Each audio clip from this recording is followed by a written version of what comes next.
है। माघ मास महात्म्य 19वां अध्याय। वह पांचों कन्याएं इस प्रकार विलाप करती हुई बहुत देर प्रतीक्षा करके अपने घर लौटी। जब घर आई तो माताओं ने कहा कि इतना विलंब तुमने क्यों कर दिया। तब कन्याओं ने कहा कि हम किन्नरियों के साथ क्रीड़ा करती हुई सरोवर पर थीं और कहने लगी कि आज हम थक गई हैं, और जाकर लेट गई। वशिष्ठ जी कहते हैं कि इस प्रकार आशय को छुपाकर वह विरह की मारी पड़ गई। उन्होंने घर में आकर किसी प्रकार की क्रीड़ा नहीं की। वह रात्रि उनको एक युग के समान बीती। सूर्य नारायण के उदय होते ही वह अपने आप को जीवित मानती हुई माताओं की आज्ञा लेकर गौरी पूजन करने गई।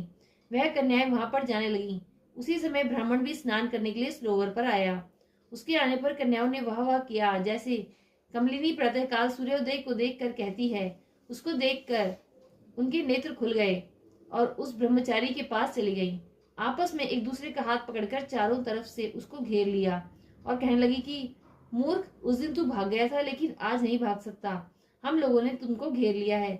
ऐसे वचन सुनकर बाहुपाश में बंधे हुए ब्राह्मण ने मुस्कुरा कर कहा कि तुमने जो कुछ कहा सो ठीक ही है, परंतु मैं भी विद्याभ्यास और ब्रह्मचारी हूँ। गुरुकुल में मेरा विद्याभ्यास पूरा नहीं हुआ है। पंडित को चाहिए कि जिस आश्रम में रहे उसके धर्म का पालन करे। इस आश्रम में मैं विवाह करना धर्म नहीं समझता। अपने व्रत का पालन करके और गुरु की आज्ञा पाकर ही विवाह कर सकता हूँ, उससे पहले नहीं कर सकता। यह बात सुनकर वह कन्याएं इस प्रकार बोली जैसे वैशाख मास में कोयल बोलती है। वह कहने लगी कि